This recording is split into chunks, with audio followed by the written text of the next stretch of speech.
তো আপনারা এটা সবাই মোটামুটি কম বেশি বানাতে পারেন। তো স্ট্যান্ডার্ড কোয়ালিটি কিভাবে হবে, যেন রান্নার একটা কোয়ালিটি আছে, তো সেটা কিভাবে হবে রেস্টুরেন্ট স্টাইল খুব সুন্দর হবে। সবসময় জিরার গুঁড়া ধনের গুঁড়ো দিয়ে বানান আপনারা, ওগুলো ছাড়াই কিভাবে ভালো কোয়ালিটি রান্না হবে সেটাই আপনাদের আজকে শেখাবো। আর খেতেও অপূর্ব স্বাদ, বেশি অত মশলা নয়, সিম্পল মশলায় খুব সুস্বাদু, এটাই আপনাদের দেখাবো। তো আপনারা তো নিশ্চয়ই জানেন কিভাবে ধুতে হয়। এইভাবে ময়দাটা মেখে নিতে হবে, মেখে নিয়ে 1-1.5 ঘন্টা রাখতে হবে, 2 ঘন্টা রাখতে হবে, তারপরে ভালো করে ধুতে হবে। তো আপনারা নিশ্চয়ই ধোয়াটা জানেন, এইভাবে ধুতে হবে, জল দিয়ে আবার জলটা ফেলে দিতে হবে। যারা নতুন তারা ভালো করে দেখুন কিভাবে আমরা ধুচ্ছি। এটা ধোয়ার কৌশল হলো এইভাবে জলটা একটু ঘোলা হবে, জলটাকে ফেলে দিতে হবে, প্রায় 20-25 মিনিট ধরে ধুতে হবে। তারপরে আবার জল দিতে হবে, এই আমরা জলটা ফেলে দিচ্ছি, তারপরে আবার জল দিতে হবে, আবার ধুতে, এভাবে ধুতে ধুতে এক সময় মানে আর এই রকম ঘোলা জল আসবে না, একদম পরিষ্কার সাদা জল হবে। তখন আপনারা ভাববেন এটা ধোয়া হয়ে গিয়েছে। দেখুন আমাদের 20 মিনিট হয়ে গেল, এখন প্রায় ধোয়া শেষের দিকে, আর 2-1 বার ধুলেই হয়ে যাবে।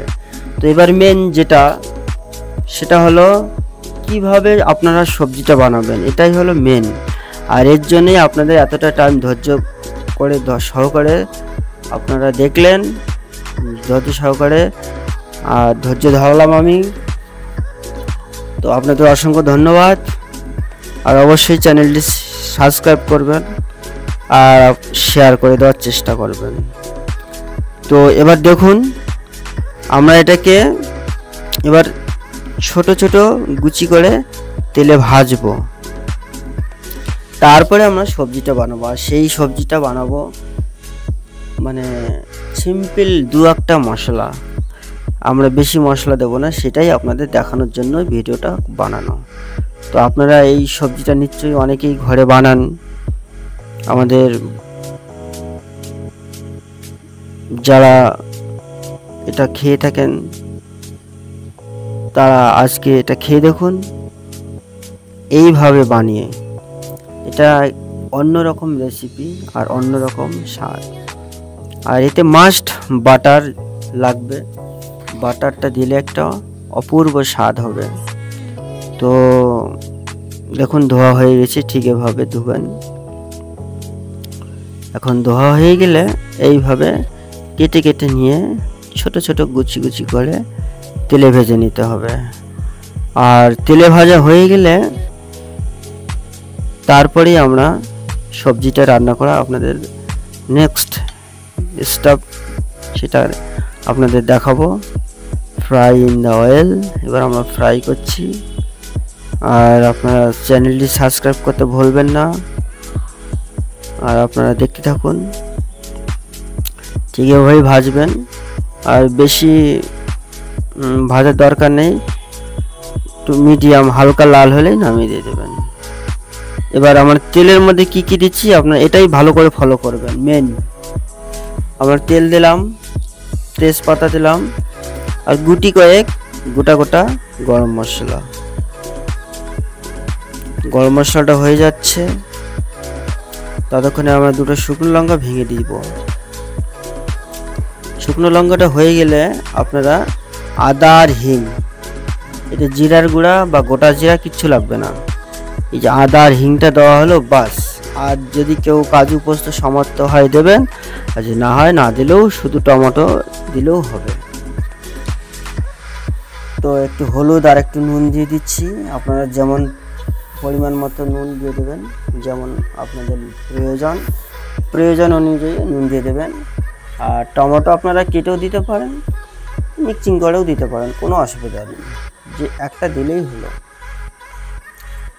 এটা হয়ে গেলে এরপরে আমরা এটাকে ভালো করে কষাবো যতক্ষণ না তেল ছাড়ছে। এই তেল ছেড়ে দিয়েছে, এরপরে আমরা জাস্ট এই 2টো মশলাই দেবো। একটা হলো একটা মশলা সাম্বার মশলা নাম, আর কাশ্মীরি লালটা ওটা মশলার মধ্যে পড়ে না, ওটা কালারের জন্য। দেখুন, এই দেখুন কতটুকু অল্প একটু সাম্বার মশলা দেবেন। আর কাশ্মীরি লাল আপনারা দিতেও পারেন, না দিতেও পারেন। তারপরে আমরা এতে দিব কি, হ্যাঁ, যেগুলো আমরা ভেজে রেখেছি কাশ্মীরি পনির বলে থাকি আমরা, ময়দার ফুচকাগুলো এতে আমরা ঢেলে দেব। ঢেলে দিয়ে ভালো করে কষাতে হবে। আপনারা যত ভালো কষাবেন অতটাই ভালো হবে। আগের দিনের মায়েরা দেখবেন খুব সুন্দর কষাতো, এক বাড়ির থেকে আর এক বাড়ির লঙ্কার ঝাঁজ যেত। তো এখন তো অতটা লঙ্কা খেতে পারি না। যাই হোক, ভালো করে কষিয়ে নেবেন, যত কষাবেন অত ভালো। কষানোর পর এটা মিনিমাম 2-3 মিনিট 4 মিনিট, যে যতটা কষাতে পারেন, যার যতটা ধৈর্য। আমরা এটা অর্ডারের যেহেতু একটু ভালো করে এই জন্য করেছি, একটু ভালো করে কষিয়ে নিয়েছি। কষিয়ে নিয়ে আমরা এতে এবার জল ঢেলে দেবো। কতটা জল দেবো না, যেন এটা অনেক টাইম ফুটাতে হবে, মিনিমাম 15 থেকে 20 মিনিট। তাহলে এই যে সাইডের চামড়াগুলো তেলে ভাজা হয়েছে সমস্ত জায়গাটায় মশলা ঢুকবে এবং নরম হয়ে যাবে। আর বেশি টাইম না ফুটলে চাবাতে চাবাতে দাঁতের ব্যথা হয়ে যাবে। অতএব একটু বেশি পরিমাণে জল দিয়ে ফুটাতে হবে। দেখুন আমরা এখনও কষাচ্ছি, পুরোটা তো দেখাইনি, জাস্ট অল্প একটু দেখিয়েছি। তো আপনারাও ঠিক এভাবে করবেন, ভালো করে কষিয়ে নেবেন। কষানোর পর জল দেবেন, ভালো করে ফুটাবেন। আর এরপরে আমরা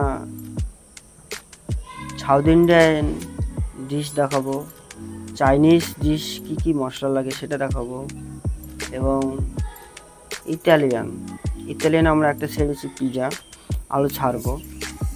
তো এক একটা এক এক রকম মশলা, সবগুলাতে ধনের গুঁড়া জিরার গুঁড়া যায় না। অতএব সমস্ত কিছু আইটেম দেখতে গেলে আপনারা চ্যানেলটির পাশে থাকবেন এবং সাবস্ক্রাইব করবেন। আর বিভিন্ন ধরনের ডিশ আপনাদের দেখানো হবে।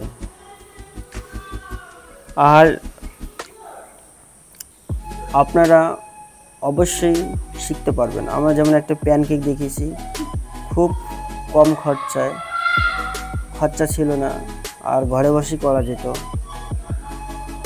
প্যানকেক মতলব 3টা জিনিস মেন লাগবে, বাদ বাকি আপনারা কী কী সেটা 3টা জিনিস না, বেকিং পাউডার, খাবার সোডা আর চিনি, এই 3টে জিনিস দেবেন আপনারা। তারপরে যা দেবেন, তেল দেবেন, নুন দেবেন, যা দেবেন, বাস কেক হবেই হবে, 100% ফুলবে।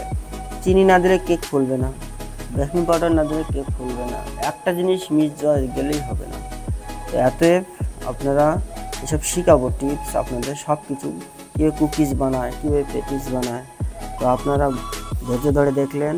এই যে আমরা গরম মশলাটা গুঁড়ো করে রেখেছি, বাস শেষ, আর এতে কোনো মশলা নেই। ভালো করে অনেক টাইম ফুটালাম। আপনাদের মূল্যবান সময়কে অনেক ধন্যবাদ, আপনারা ধৈর্য ধরে দেখলেন, অসংখ্য ধন্যবাদ। আর কোনো মশলা নেই, এবার হয়ে গেছে। এবার আমরা এটাকে নামিয়ে দেবো। তো অবশ্যই নেক্সট ভিডিও পেতে গেলে আপনাদের শেয়ার করতে হবে, লাইক করতে হবে, আর